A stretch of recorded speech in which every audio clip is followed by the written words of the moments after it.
Bien, quiero compartirles hoy, día lunes. Hoy es lunes 16 de noviembre. Casi ya finalizando el año. Falta apenas un mes y 14 días, o un mes y 15 días, sí, 14 o 15 días para que se acabe el año 2020. A Dios sea la gloria. Quiero compartirles hoy una reflexión que se encuentra en Mateo, capítulo 8. Mateo capítulo 8, verso número 13. Quiero leer solo ese versículo. Hay todo un contexto, pero luego estaremos hablando del contexto. Dice el verso 13 de Mateo 8. Entonces Jesús dijo al centurión, ve y como creíste te sea hecho. Voy a repetir, ve y como creíste te sea hecho. Amén. Padre, en el nombre de Jesucristo, a ti sea la gloria y a ti también sea la alabanza. Gracias, Señor, por darme la oportunidad de, a través de la plataforma de Facebook, predicar tu palabra. Señor, yo no soy nada, no soy nadie, solo soy un instrumento en tus manos. Concédeme la gracia de poder, Señor, hablar tu palabra, inspirado, dirigido por tu Espíritu Santo. Perdóname, Señor, de todos los pecados que haya cometido con mi mente, con mi corazón, con mis ojos, con mis pensamientos. Úsame, límpiame para ser un instrumento útil en tus manos.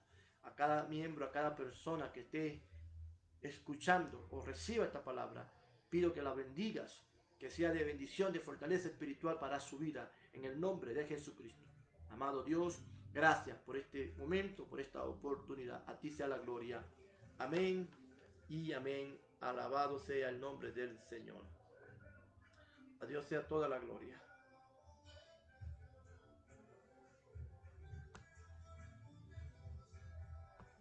Bien, como les dije, Dios responde de acuerdo a la medida de nuestra fe. Ese es el título que le he colocado a esta reflexión. Dios responde de acuerdo a la medida de nuestra fe. Y precisamente tomé este pasaje porque aquí vemos la fe de un hombre, la fe de un centurión. Un centurión era un soldado romano, pero no cualquier soldado. Era como el jefe, el líder, el general o el comandante de un pelotón. Un pelotón el pelotón se le llamaba centurión, o se le llamaba, perdón, centurión al jefe del pelotón, porque él estaba a cargo de 100 soldados. 100 hombres estaban bajo su mando. Por lo tanto, pudiéramos interpretar que el centurión era alguien importante, era una persona influyente, con un cierto nivel de influencia en el imperio romano y sobre todo en el lugar donde estaba puesto como centurión. Este hombre tenía mando, perdón, tenía liderazgo. A él le obedecían. No solamente le obedecían, también posiblemente le temían, le respetaban. Entonces este hombre, más allá de su cargo, más allá de su influencia, más allá de su poder militar, poder político, más allá de sus recursos humanos, este hombre seguía siendo un humano, seguía siendo una persona, seguía teniendo a su alrededor personas a las cuales él amaba, a las cuales él apreciaba. Tenía todas las demás limitaciones que cualquier ser humano tiene. Y encontramos entonces que dice el contexto que a este hombre se le enfermó, dice su criado, una persona que no era quizás de su familia, o no quizás, era seguramente no de su familia, pero muy querida por él. No sabemos cuántos años tenía trabajando para él, pero posiblemente eran muchísimos años, porque este centurión, cuando escuchó la noticia de su criado estaba gravemente atormentando, él se sintió preocupado, se sintió muy temeroso, y fue así entonces como él acudió a Jesús. Él acudió a Jesús para pedirle que Jesús interviniera e hiciera un milagro de sanidad. Él era romano, no era judío. Él era una persona, como ya le dije, quizás en un sentido académico un poco más preparado que muchos. Pero con todo y eso, quiero decirte que a él no le importó eso. En ese momento él entendió que había un problema y que todo lo que tenía a su alcance no lo iba a ayudar. él reconoció la necesidad de buscar a Jesús. No importa cuánto recursos tú puedas tener, cuán grande tú puedas ser, cuán importante tú seas en este momento. Para todas las personas en el mundo, siempre les va a llegar el momento de una situación difícil en la que necesitarán acudir a alguien más grande que ellos. Y en este caso, el centurión entendió que necesitaba la ayuda sobrenatural de Dios. Necesitaba un milagro del Todopoderoso. Él entendió que su poder humano, militar, político no le servía. Él por eso entendió que solo buscando a Jesús, y no se equivocó, porque fue al lugar correcto, fue a donde estaba la fuente de la sanidad, la fuente de la salvación. Y vemos entonces que él se le acerca muy humildemente. Siendo un centurión, se acercó a Jesús con mucha humildad, con mucho respeto, con mucha fe, con mucha confianza. Y entonces allí cuando le pide que le haga un milagro, a Dios sea la gloria, le dijo, Señor, dice el verso 5, que entrando Jesús en Capernaum, vino a él un centurión rogándole, no le pidió, no le demandó, no le exigió, no le dijo te ordeno, te decreto, no, nada de eso. Vino como tenía que ser, a humillarse, a rogarle ante Dios. Y es que esa debe ser la actitud. Ante Dios nosotros no podemos llegar con pretensiones, con exigencia, con demanda, como si Dios fuera nuestro siervo y nosotros fuéramos sus amos, sus jefes. Nuestro Dios es soberano, ese es el Señor, es el gran yo soy, es el todopoderoso. Y frente a Él no podemos llegar con actitud de arrogancia, con actitud de soberbia. Tenemos que llegar con humildad, con mucha sencillez, porque Él es el todopoderoso. Y dice que Él le rogó, alabado sea Dios. Le dijo, mi criado está postrado en casa, paralítico, gravemente atormentado. Y Jesús le dio la respuesta, yo iré y lo sanaré, alabado sea Dios. Vemos allí que Jesús responde de inmediato frente a la actitud humilde, sencilla, respetuosa de aquel hombre.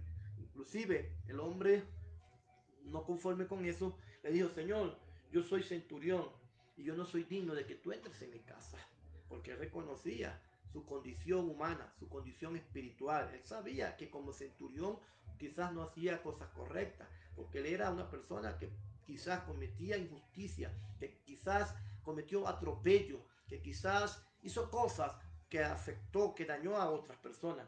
Sin embargo, allí en ese momento, más allá de eso, él reconoció que a pesar de que que tenía esa necesidad y que necesitaba que Jesús hiciera el milagro, él reconoció que no era digno del Señor. Y Jesús entonces, y él le responde a Jesús, yo soy un hombre que tiene también, que está bajo autoridad, que tengo personas bajo autoridad y tengo bajo mis órdenes soldados, y si le digo a este ve y va, si le digo a este haga aquello y lo hace, así que solo da la palabra, Señor, solo di que mi siervo sane y yo sé que él sanará. Y la respuesta de Jesús fue, nunca he visto un hombre con tanta fe, ni aún en Israel. Y vemos entonces que llegamos al versículo que ya leímos. Ve, y como creíste, te será hecho. No se te hará hecho o no se te dará el milagro, no se te dará la respuesta de acuerdo a la fe de otro, de acuerdo a la fe o a la petición de un tercero, sino conforme a tu fe. Conforme a tu pediste, el milagro se te dará. Alabado sea Dios. Entonces allí encontramos la, el contexto, la explicación. Dios responde de acuerdo a nuestra fe. Bendito sea el Señor. Dios responde de acuerdo a la fe de cada uno de nosotros. Y dejo esto muy claro, o lo enfatizo porque quiero dejar claro que la respuesta que Dios nos pueda dar a nuestra oración no será porque Él nos tenga lástima. No será porque Él vea que nosotros somos pobres, porque Él vea que nosotros tenemos necesidad, para nada de eso. Dios no responde conforme a la necesidad del hombre, ni conforme a la lástima, ni conforme a las muchas peticiones que hagamos. Eso no mueve a Dios. Dios responderá únicamente de acuerdo a la fe de cada uno de nosotros. Eso es lo que hace que Dios se mueva. Si no hay fe, Dios no se mueve. Podrá haber necesidad, podrá haber muchas cosas negativas y la urgencia de un milagro, pero si no hay fe, Dios no responde. Si tú estás enfermo, si tú estás aquí moribundo, muriéndote, que una enfermedad cualquiera, de un cáncer, y no tienes fe, no importa si estás a punto de morir, si no hay fe, Dios no vendrá a rescatarte. Solo si tienes fe. Alabado sea Dios. La respuesta a la oración de cualquier hombre en la tierra será como resultado de la fe. Porque Dios, hermanos míos, actúa y actuará de acuerdo a la confianza que el hombre tenga puesta en él. Muchas veces, aún inclusive, voy a decir esto y parecerá que no tiene relación con lo que es la palabra de Dios, pero sí la tiene. Dios responde a la oración del hombre que tiene fe y aún posiblemente no sea un cristiano. Así de sencillo. Posiblemente no sea un devoto cristiano, no sea un cristiano consagrado, no sea un cristiano que vaya a la iglesia y se congregue y de diezmo y de ofrenda, ni siquiera se haya bautizado, pero Dios puede responder la fe de un hombre aunque no sea cristiano. ¿Y dónde está eso en la Biblia? Lo acabamos de leer, amados hermanos, porque el centurión no era cristiano. El centurión nunca había ido ni siquiera al templo. No era judío, era un gentil, un pagano posiblemente. Sin embargo, en ese instante, solo por esa vez, este hombre tuvo fe en Dios. Y Dios le dio la respuesta a su oración. Le respondió de acuerdo a su fe. Alabado sea Dios. Y no solo es el único caso, para que la redundancia. Hay otros casos más. Encontramos, por ejemplo, el de la mujer sirofenicia, donde también parecido, una mujer gentil fue a los pies de Jesús. Ella le pidió que el Señor le sanara a un hijo que estaba endemoniado, que el diablo lo atormentaba. Y se le postró al Señor allí pidiéndole que le hiciera el milagro. Y el Señor en principio la rechazó, pero no porque lo hizo a propósito, sino porque tenía que dar una enseñanza. Y le dijo, no, es que yo he sido enviado a los hijos de la casa de Israel. Ellos son los que tienen que recibir los milagros. Ellos son los que tienen que recibir las bendiciones que yo he traído. Pero aquella mujer, en un acto de fe, de humildad, de respeto, de quebrantamiento, dijo, pero Señor, aún los perrillos comen de las migajas que sus amos lanzan de la mesa. Como queriendo decir, nosotros, que aunque no seamos de la casa de Israel y seamos tratados como perrillos, aún nosotros como perrillos tenemos derecho a recibir migajas, tenemos el privilegio de recibir las migajas de los amos. Por favor, si usted tiene para bien darme a mí una de esas migajas, yo la recibo. Eso es lo que quiso decir esta mujer. Y Jesús dijo, grande es tu fe, mujer. Y de acuerdo a la fe que ella tuvo, hizo el milagro. No fue porque ella era consagrada, devota, santa. No, no. Ella era simplemente una mujer normal, común del mundo, pero en ese momento se acercó a Dios con fe. Alabado. Son situaciones excepcionales, son momentos especiales donde Dios actúa de acuerdo a la fe de cada uno de las personas. Posiblemente no se salve la persona, porque eso no quiere decir que la persona se vaya a salvar. El que Dios haga un milagro en alguien no es una garantía de salvación. Yo he sabido de personas, las he conocido, que Dios las ha sanado. Supe el caso de una señora que oramos por ella para que se sanara de cáncer. La iglesia, ella vivía cerca de una de las iglesias nuestras del Movimiento Misionero Mundial en Venezuela y se oró por ella. Y ella fue sanada, inclusive fue a la iglesia y dio testimonio de que Dios la había sanado. Sin embargo, al tiempo ella se apartó del Señor y llegó a alegar, llegó a declarar que la sanidad de su cáncer había sido como resultado de un remedio que ella tomó. Y no fue el Señor. Al poco tiempo ella murió. Posiblemente no se salvó, no lo sé. Si pudo haberse arrepentido en su lecho de muerte, a lo mejor se arrepintió. Lo cierto es que posiblemente tampoco se salvó. Quiero decir con esto que no es garantía de que cuando Dios hace un milagro la persona se salve. Se sana y lo hace Dios para un milagro, para que su nombre sea glorificado. Lo hace Dios para dar testimonio de que Él está vivo, de que Él es real y de que las personas, así de esa manera, puedan reconocer a Dios. Pero un milagro no salva. Pero Dios puede hacer un milagro solo como resultado de la fe. Alabado sea Dios. Así de sencillo, amados hermanos. Entonces, Dios responde de acuerdo a la medida de la fe. Pero también Dios responde de acuerdo a su voluntad. Porque hay que tomar en cuenta esos dos aspectos. Número uno, la fe. Número dos, su voluntad. Podremos tener una fe muy grande, pero si no es su voluntad, Dios no va a responder. Podemos tener una fe más grande que los cielos y la tierra, pero Dios siempre va a responder de acuerdo a su propósito. Alabado sea el Señor. Así que tenemos que tener también claro esa parte. Dios responde de acuerdo a la fe y de acuerdo a su voluntad. Bendito sea el Señor. Vamos a leer algunas citas acá para ir dándole sustento a la palabra, al mensaje con la palabra de Dios. Y para eso vamos a leer en Marcos. Quiero leer acá en Marcos. Marcos capítulo 11, verso 23. A Dios sea la gloria. Vive Cristo para siempre. El Señor es bueno. Dios es grande. Marcos capítulo 11, verso 23 dice: porque de cierto os digo que cualquiera que dijere a este monte, quítate y échate en el mar, y no dudare en su corazón, sino creyere que será hecho lo que dice, lo que diga, le será hecho. Por tanto, os digo que todo lo que pidiereis orando, creed que lo recibiréis y será hecho. Dios vendrá, perdón. Y cuando estéis orando, perdonad si tenéis algo contra alguno, para que también vuestro Padre que está en los cielos os perdone a vosotros vuestras ofensas. Ok, entonces allí vemos que hay una promesa, hermosísima promesa, la promesa de que todo lo que pidiéremos creyendo será hecho. Pero este pasaje, el 23, dice que si cualquiera le dijere a un monte, quítate o échate en el mar, y no dudar en su corazón, el monte se moverá, el monte se quitará. Ahora bien, un monte sabemos nosotros que no tiene oídos, es una cosa inamovible, sin sentido, es decir, no tiene capacidad de recibir órdenes. Sin embargo, Jesús hace una, por decirlo así, metáfora, vamos a decirle este término, y dice que cualquiera que le dijera al monte, muévete, sin dudar, el monte se moverá. Ahora bien, el monte se moverá porque, porque hay un propósito. El monte se moverá porque hay una razón. No se moverá para complacer caprichos. No se moverá para que haya asombro en la gente. Cuando Dios hace algo no es para asombrar, es para una razón fundamental. En una ocasión le llegaron a Jesús un grupo de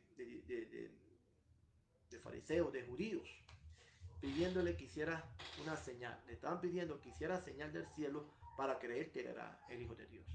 Y Jesús se lo negó. Jesús le dijo que él no les iba a hacer ninguna señal, que la única señal que les iba a dar era la señal de que, como el hijo, así como Moisés levantó una serpiente en el desierto, así el Hijo del Hombre sería levantado. Entonces, les estaba hablando, por supuesto, de su resurrección. Pero Jesús no quiere impresionar a la gente. Jesús no anda buscando impresionar a las personas. Jesús, cuando hace las cosas, no las hace para, como ya lo dije, impresionar, sino para que su nombre sea glorificado y las almas lleguen a sus pies, las vidas se arrepientan. Pero por eso quise dejar claro, si pedimos que un monte sea quitado, no es para impresionar, es porque hay una razón, hay un propósito. Un monte se tipifica allí como un problema, como una oposición, como algo que se ha levantado en contra. Un monte puede ser un enemigo, un adversario que el diablo haya puesto allá al frente de ti. Puede ser un problema que te haya levantado económico, puede ser un problema que te haya levantado familiar, puede ser una enfermedad. Un monte puede ser una situación adversa espiritualmente o ministerialmente, cualquiera que sea, vamos a darle el nombre que sea. Si tú le dices a ese monte, en el nombre de Jesús, quítate de mi vida, quítate de mi frente, quítateme de adelante, quiero avanzar, quiero crecer, quiero progresar, en el nombre de Jesús, tú eres un estorbo para mí, ese monte Dios lo va a quitar, ese monte Dios lo va a echar a un lado, siempre y cuando, ya lo dije, sea con fines que agraden a Dios. Porque Dios no responde oraciones que no vayan conforme a su voluntad. Esa es la otra limitación. Solo responderá oraciones de acuerdo a su propósito. Alabado sea Dios. Sí, porque podemos estar entonces con la cosa de que no, porque Dios está obligado a responder. Dios está obligado a responder. Solo que Él está obligado a responder a quienes tienen fe, pero a quienes oran de acuerdo a su voluntad. Alabado sea Dios. Así de sencillo. En una ocasión el apóstol Pablo estaba orando por algo bueno. Estaba orando para ir a Bitinia. Él quería entrar a esa comunidad. Allí necesitaban la palabra de Dios. Allí había gente que se estaba perdiendo. Allí había gente oprimida por el diablo. Allá había gente que necesitaba que les llevaran la palabra para ser salvos, pero el apóstol Pablo cada vez que intentaba ir allá, algo se levantaba, algo se oponía. Y él oraba y le pedía a Dios que le abriera puertas, que le permitiera entrar a la Bitinia. Pero él lo dijo más de una vez, el Señor no se lo permitió. Pero resulta que un día el Señor le habló y le dijo, no vayas a Bitinia, sino ve a Damasco. Ve a Macedonia, perdón, alabado sea Dios. Ve a Macedonia. Y allí en aquel lugar Dios lo usó e hizo grandes milagros. Ahora, ¿qué pasó allí? Bueno, Dios tenía un plan diferente al de Pablo. Pablo quería ir a Bitinia, Dios lo quería enviar a Macedonia. En Bitinia había necesidad de almas, sí la había necesidades espirituales, pero Dios no estaba ahora en ese momento pensando en Bitinia, sino en Macedonia. ¿Por qué? Porque Él es soberano. Él tenía las razones bien justificadas. Entonces a veces nosotros queremos una cosa y nos enfocamos y nos enfrascamos y nos proyectamos en algo y oramos y oramos y oramos y oramos y oramos y oramos y oramos y oramos y oramos y la respuesta de Dios no se da, la puerta no se abre, no hay el milagro, no hay la respuesta. ¿Qué pasa? ¿Qué pasa? ¿Qué pasa? Y empezamos a dudar, bueno, es que Dios no quiere nada conmigo, Dios no me abre esa puerta, Dios no me oye, estaré en pecado, inclusive llegamos a pensar en eso. Bueno, si no estamos en pecado o si estamos en pecado, eso lo debemos saber, porque nosotros tenemos conciencia y la conciencia nos acusa, dice la palabra de Dios, así que nadie puede decir, ¿será que estaré cometiendo pecado? No, si tú estás cometiendo pecado, lo sabrás, aunque la Biblia habla de pecados ocultos, de pecados que no conocemos, pero ya son casos excepcionales. Pero no era que había pecado en Pablo, y por eso Dios no le respondía que fuera Bitinia, es que Dios quería otra cosa. Entonces Dios va a respondernos, por lo general no, siempre nos va a responder de acuerdo a su voluntad, de acuerdo a nuestra fe, pero de acuerdo a su voluntad. Él te va a dejar ir a donde Él quiere que tú vayas. Él no te va a dejar ir a donde, a donde Él no quiera. Tú podrás querer, pero si Él no quiere, Él no te va a dejar ir. Entonces, Dios responderá y responde de acuerdo a nuestra fe y de acuerdo a la voluntad suya, de acuerdo a su voluntad. Porque también lo dice el apóstol Juan, que si nosotros pedimos cualquier cosa a Dios conforme a su voluntad, Él nos oye. Y si sabemos que Él nos oye, ya tenemos las peticiones que Él le hayamos hecho. Alabado sea Dios. Así que bueno, amado hermano, esta era la reflexión. Dios responderá de acuerdo a la medida de nuestra fe. Dios nos responde por lástima, Dios nos responde porque nosotros seamos pobres, porque nosotros tengamos necesidad, porque nosotros lloremos mucho. No, hermano, a Dios no lo conmueven las lágrimas, lo conmueven las lágrimas, pero con fe. Si las lágrimas no van acompañadas de fe, no tendrán efecto. A un corazón contrito y humillado no desprecia a Dios, pero a eso hay que añadirle la fe. Porque también lo dice la palabra, que el que se acerca a Dios es necesario que crea que Él le hay y que Él es galardonador de los que le buscan. Y también lo dice la Biblia, que es imposible agradar a Dios sin fe. Aleluya, gloria a Dios. Dios te bendiga, que nos ayude a creer, confiar y esperar en Él conforme a su voluntad. Y Él responderá. Padre, gracias